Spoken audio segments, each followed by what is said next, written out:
신앙생활함에 있어서 이 고린도전서의 말씀은 계속해서 영적인 성장, 그러니까 장성한 분량의 신앙이 무엇인지를 알려주고 있습니다. 신앙의 목표는 하나님을 닮아가는 것입니다. 하나님을 닮아가기 위해서는 그분이 어떤 분이신지를 알아야 됩니다. 오늘 본문은 하나님은 무질서의 하나님이 아니고 화평의 하나님이시다라고 말씀하고 있습니다. 그러므로 성숙된 신앙인들은 교회 안에서 어떻게 신앙생활을 해야 되는지를 우리에게 말씀해주고 있습니다. 오늘 본문에서 주목하셔야 되는 것은 무려 6번씩이나 반복되는 핵심 구절이 나오는데 교회의 덕을 세우기 위해서라는 말입니다. 여러분, 교회의 덕을 세우다라는 것은 교회의 유익을 위하여라는 뜻이죠. 그러므로 신앙의 참된 성숙은 교회의 권위와 질서를 무시하는 것이 아니고 오히려 이것을 잘 지키는 것임을 말씀합니다. 그러므로 공동체의 연합과 영적 유익을 위하여 자기 자신을 제한하고 절제하는 성품이 성숙의 증거입니다. 사도 바울은 20절을 통해서 어린아이의 신앙과 장성한 사람의 신앙을 극명하게 대비해주고 있습니다. 따라서 교회 내에서 어린아이와 같은 미성숙한 신앙을 가진 자들이 존재하는데 그들의 특징은 교회의 질서를 무시하고 깨뜨리고 자기 하고 싶은 대로 은사를 남용하는 자들이었습니다. 반면에 장성한 신앙을 가진 자들은 교회와 타인의 유익을 위해서 스스로 자신의 뜻을 꺾고 절제할 수 있는 사람, 겸손한 사람이죠. 따라서 기독교 신앙에 있어 성숙도의 기준은 은사의 많고 적음이 아니라 또한 신비한 영적 체험에 있지 않습니다. 오히려 철저하게 자기를 부인하고 다른 성도들의 관계성 안에서 겸손하고 그들의 유익을 구해주는 것, 그리고 내 생각이 좀 다르다 할지라도 내 주장을 꺾고 철회하며 타인의 영적인 조언을 귀담아 들을 수 있는 그런 아름다운 겸손의 태도가 바로 신앙의 성숙인 것을 말씀해주고 있습니다. 반대로 신앙이 어릴수록 어떻게 합니까? 자신의 뜻이 받아들여지지 않으면 쉽게 분노하거나 실족하게 됩니다. 여러분, 이는 십자가 복음이 말하는 자기 부인의 그런 것을 아직 깊이 깨닫지 못했기 때문에 그런 것입니다. 바울은 그러므로 방언을 통하여 자신들이 특별한 존재인 양 착각했던 고린도교의 영적인 엘리트주의자를 통해서 이사야 말씀을 통하여 21절과 같이 경고하는데 그 내용은 이렇습니다. 이스라엘이 알아들을 수 있는 하나님의 말씀을 거부했기 때문에 결국 알아들을 수 없는 방언을 사용하는 이방 민족에 의하여 심판을 받았듯이 방언을 자랑하고 교회를 무질서하게 만드는 행위는 도리어 영적인 심판의 징조다라는 경고의 말씀입니다. 그러므로 성도가 사모해야 될 것은 자신을 드러내는 방언이 아니라 죄를 깨닫게 하고 회개로 인도하는 알아들을 수 있는 예언의 말씀입니다. 즉 하나님의 말씀 앞에 겸손히 엎드리고 인격의 변화와 성령의 열매를 맺어갈 때 교회는 비로소 평온함을 되찾게 되며 성도들은 성숙한 신앙으로 나아가게 되고 그로 말미암아 맺히는 열매는 고린도전서 13장의 말씀처럼 사랑의 공동체를 이룰 수가 있는 것입니다. 그러므로 바울은 계속해서 영적인 교만으로 인하여 혼란에 빠진 고린도교의 공예배의 무질서한 문제를 구체적으로 다룹니다.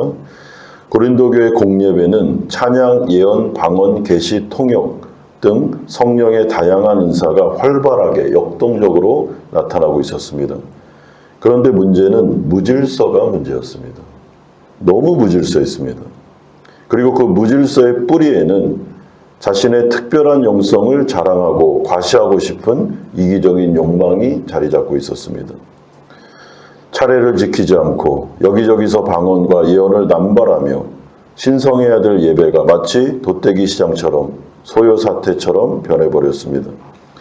이는 다른 성도들을 배려하지 않는 덕스럽지 못한 행동이었고 예배의 은혜를 소멸시키는 악행이었습니다.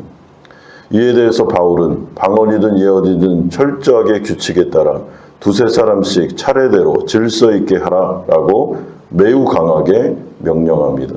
예배를 방해하지 마라 라는 것이죠. 여러분, 특별히 방언을 할 때 반드시 통역하는 자가 있어야 되고 통역이 없으면 교회에서는 잠잠하라, 개인적으로 방언하라 라고 말하고 있습니다.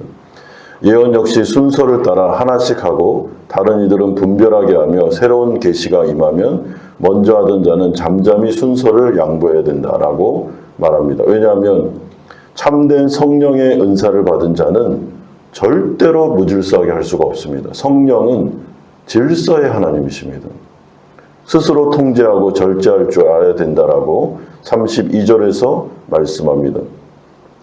그러므로 예배 자리에서는 모든 봉사자들과 성도들이 오직 하나님의 영광과 성도들의 유익을 위해서 겸손하게 본인이 해야 될 일을 묵묵히 자랑하지 말고 겸손하게 행할 때 교회는 아름답게 세워질 수 있는 것이죠. 여러분, 예전에 제가 이런 얘기를 들은 적이 있는데 어떤 목사님이 해주신 말씀인데 예배 시간에 갑자기 어떤 여자분이 나오셔서 방무 아시죠? 그러니까 막 춤을 추는 겁니다. 이 앞에서 예배 시간에. 그런데 그게 성령의 은사이니 어떻게 할 수가 없었다라고 하는데 제 생각에는 절제를 시켜야 됩니다. 들어가시라고. 들어가서 앉아 계시라고 해야지 어떻게 예배 시간에 자기 마음대로 막 춤을 추면서 할 수가 있습니까? 그건 성령께서 하시는 일이 아닙니다. 분명히 순서가 있고 그 목회자가 예배를 인도하고 있는데 그분을 시키지도 않았는데 성령이 갑자기 임했다 하면서 그렇게 예배를 무질서하게 하는 것 옳지 않다는 것입니다. 마지막으로 오늘 여자는 교회에서 잠잠하라 라는 이 교회사 속에서 많은 오해를 낳았던 그 이야기를 하고 있습니다. 34절에서 35절까지인데요. 여러분, 이 말씀을 문자 그대로 오해해서 오늘날 여성의 목사 안수나 설교권 혹은 교회 내에서 정당한 발언권 자체를 원칙적으로 금지하는 수단으로 삼는 부분이 있는데 그렇게 해서는 안 됩니다. 왜냐하면 고린도전서 11장 5절을 보시면 이미 고린도 교회 안에는 공적으로 기도하고 예언하는 신실한 여성 리더들이 존재하고 있었기 때문입니다.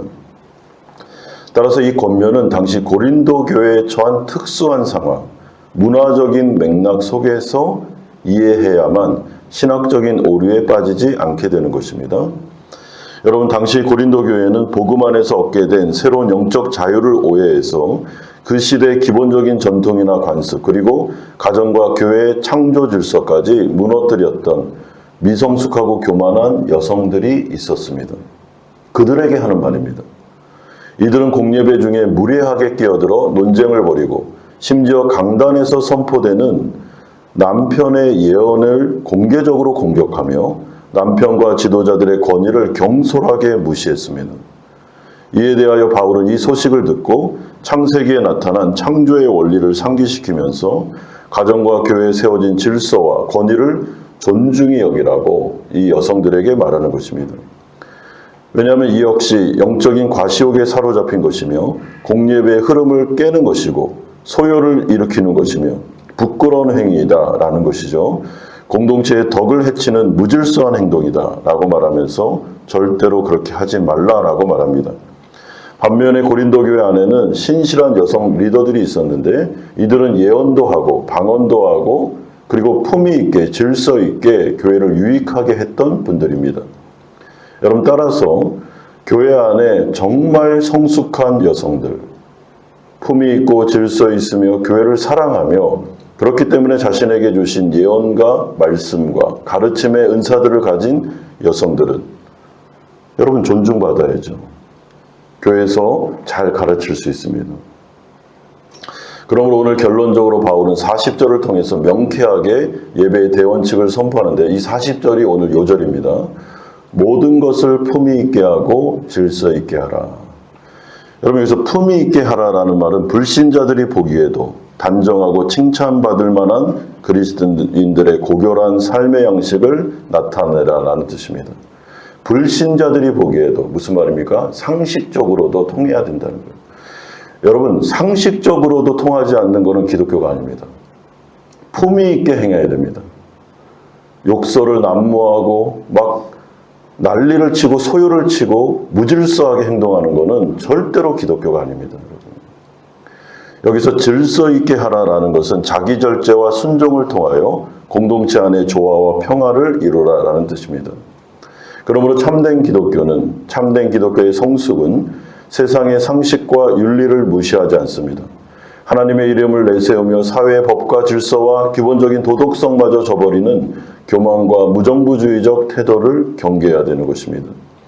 우리는 성령의 통제하에 말수를 줄이고 자기 감정을 컨트롤하며 그리고 교회와 또한 다른 연약한 성도들을 위해서 품위를 지키고 질서를 지키며 칭찬받는 거룩한 성도들로 성장해 나갈 때 하나님은 영광을 받으시게 되고 교회는 칭찬을 받게 되는 것입니다.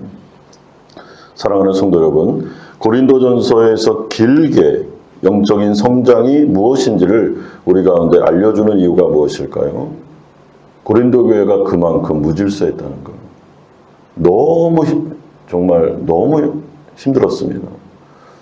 여러분, 이 이야기를 듣고 이들이 자신을 돌아보고 회개했다면 얼마나 좋을까요? 사랑하는 성도 여러분, 우리가 한마음 교회를 이루며 나아갈 때 우리가 이 말씀에 귀를 기울이고 교회가 교회되기 위하여 우리가 다 같이 영적인 성장을 이루어 질서 있게 품위 있게 아름답게 불신자들이 보기에도 정말 멋있다라는 크리스찬으로 성장해 나갈 때 하나님께서 우리의 인생을 통하여 영광 받으실 줄로 믿습니다. 그런 한마음 교회가 되기를 주 예수 그리스도의 이름으로 축원드립니다. 우리 같이 한번 들은 말씀 생각하면서 기도할 때 우리 안에도 영적인 과시요